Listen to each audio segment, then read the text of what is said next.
Hi, I just wanted to make another video on another Magic the Gathering deck. This time it's Fall Under the Ocean. That's the name because I'm using the Fall or Autumn sleeve, whatever alt art on Island, and the boss monster is a Luge, the Shore of the Sea, which is a sea monster from the ocean, I presume.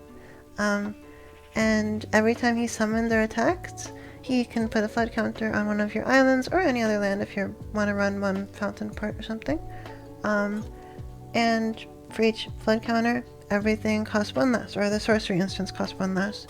And that can be a blue or a colorless mana. So all these not all, because 3 steps ahead is a little unique, but unsummon becomes free, shore up becomes free, as long as you have one flood counter on. And every turn you're going to stack another flood counter on, so these become free very quickly. As well as the Season of Weaving, you can cast this for 2 or 1 or even 0, and be pretty reasonable. But usually, if you open, in an ideal world, you open a Luge and then you get Season of Weaving and then you pay 4 for it. That's a pretty fair price to, draw 5 if you wanted to, or if you wanted to return everything in the field of the hand. I will note that doesn't work on tokens, right? It doesn't bounce tokens back, because ideally this card is meant for you copying something you control and then returning everything else, which you can copy your Luge again, you get another flood counter like that. So I do that sometimes. But token decks like rabbits will kill you easily on this deck. This deck cannot beat rabbits, I'll be honest.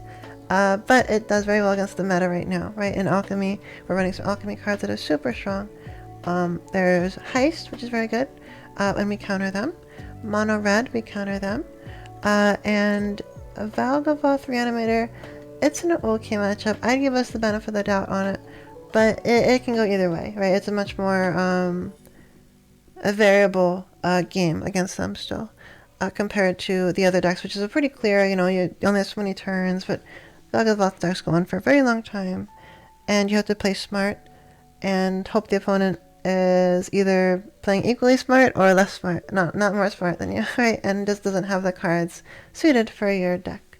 But to go into the specifics of how this deck came together, I very much like a Luge with Unsummon, because often what happens, right, is you summon a Luge, they let you get away with that Flourish Flood counter, which if they were good, maybe they wouldn't, but so far I've been getting away with it. Then the end phase, they'll hit you with some removal. So you usually can use your Shore Up or your Unsummon to protect the Luge. Because bouncing the Luge, it's not as good as protecting it, but it's still an option, and it gets you that flood counter next turn if you summon it. And by then, you're likely to have, maybe a Paths of Toonvale still in hand, or a counter spell, and you can do that for free. Maybe you have a 3 steps ahead and 1 extra land, so you can, get 2 -2, and then the counter becomes free on this, right? Or the draw and discard if you want it. And Luge is just, it's very much worth protecting, and it gets really strong really fast, because once you get that, first free spell on your turn, then free on the opponent's turn, it starts to scale out of control for the opponent. Whether it's, just a draw spell you're getting for free, this one as well can be a draw 5 if you want it to, for very cheap. Or just, out-resource the opponent with 3 steps ahead being, say you get up to 4 for free, you can pay 4 more for the rest of the effects, and you get the whole thing for very, very cheap. And then Eddie Merc Crab is another card that gets cheaper as this duel goes on, because, it costs 1 less for each instant and sorcery. And Enduring Curiosity is a new addition to the deck, where basically, because you're always attacking with the Luge, you have to attack to get those counters. You might as well get a draw off it as well, right? And it being a flash is super nice to summon it in the opponent's end phase when they're tapped out, and guarantee at least 1 draw off it. It's just a very nice card. And then Flood Pit Drowner is the other new card in this list, which super strong with Paths of Toonvale, right? Because you stun the opponent's creature, then maybe next turn you stun something, you bounce something else they control their hand, and you bounce your Flood Pit Drowner. Paths of Toonvale makes their thing cost 1 more, and your thing costs 1 less. So if it's, turn 3 now, because you summoned Drowner turn 2, you can pay that last land if you open 3 lands to go Drowner again. and then that's going to be another stun counter on either the same thing or a new thing or whatever you want, really. Which really locks down their opponent. These two cards alone, if you open them, will lock down the opponent for at least till turn 4 to summon your Luge, or maybe go for Curiosity, get some draws, get some power in your hand. And it's just a really strong card in this meta against mono red and haste.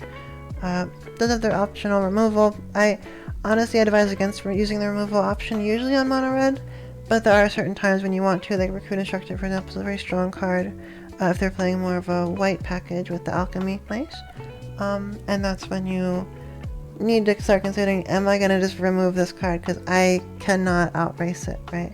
The deck has a lot of those aspects of it where you can play it more tempo focused, right, with Unsummon and more of a let me give them all their cards back to the hand with Season of Weaving and things, but then build a board with my Illusion, my very cheap Crab, and my Curiosity that can be summoned on their turn as well, same with Drowner. And then, you know, just try to raise them, try to kill them before they can use all their cards in hand. Or you out-resource them with the counter spells, and with your Season of Weaving, draw 5 if you wanted to. The Curiosity will give you a draw every turn minimum if they don't block, but it could be, you know, 3 draws. It could, if you have 2 on the field, or you duplicate it with 3 steps ahead or Season of Weaving, that's 4 draws if both of them attack and they land, right? It gets out of control very fast.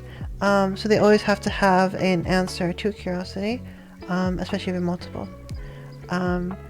I think the deck is solid in a lot of ways.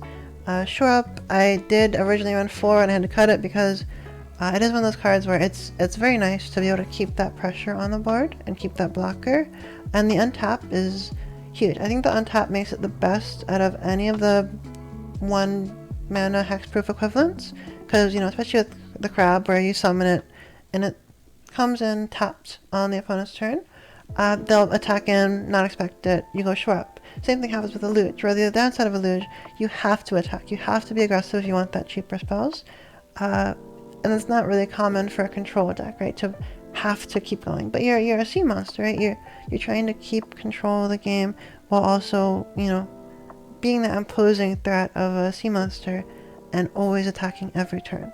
So Shore Up can make up for that by saying, okay, well, we attacked last turn, but I can still have a blocker, and you're not going to see it coming, which is really nice. It's very equivalent to having a Curiosity or a Drowner flashed in, but it can be free, right? It can be tapped out, and if you have an Illuge, it doesn't matter. You can still use it.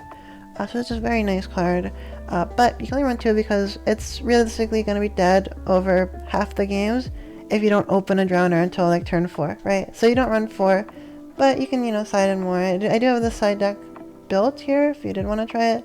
You know, it's got Ghost Vacuums right now are very good for those graveyard matchups, and honestly in Alchemy you see so much more reanimate lists in best of 3.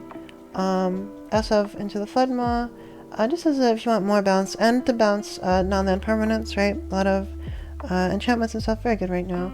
4th Cat, because why not? And then Emporium Thopterst. This is actually for the Valgaboth matchup, because it basically will give you enough permanents to sacrifice to pay the Lord.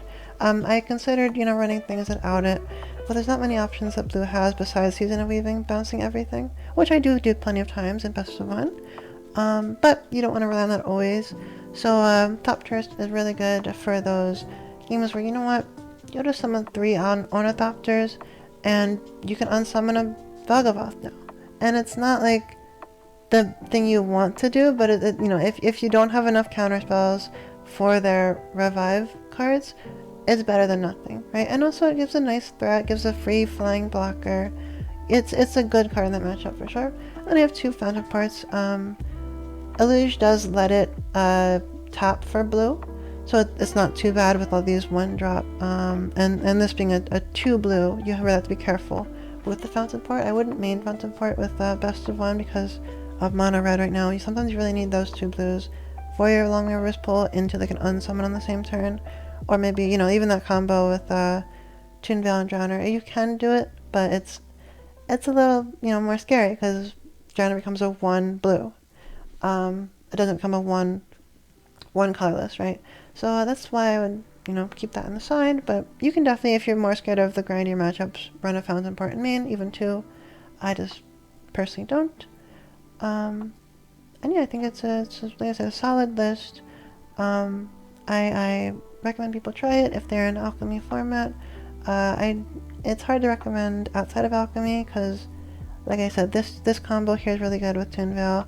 Unsummon being able to protect your Luge is huge, which Into the Floodmaw cannot do, right? Into the Floodmaw can only target opponent stuff. I'd say, you know, if you play Alchemy, give it a shot. Solid deck, good anti-meta choice right now. Just, you know you're gonna lose to rabbits, and you're gonna struggle against discard. Unless you see a cat, or can somehow get to Season of Weaving draw 5 before it's too late, which is not likely. But, you know, just try it out, and yeah, I think it's really good against all the decks that are strong right now.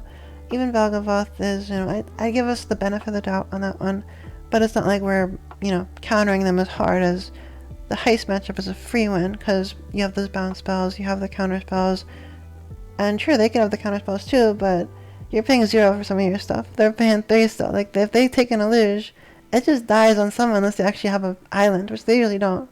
So it just dies on someone, and you just get it, you know, who cares? Like, they just lost 4 mana for nothing. Or they take it and you just bounce it with an Unsummon or Path of Twinvale, and it becomes yours, right? Just a solid card. Same with Enduring Curiosity. If this thing dies on their field, it returns its enchantment to your field still. So it's a very nice card against them.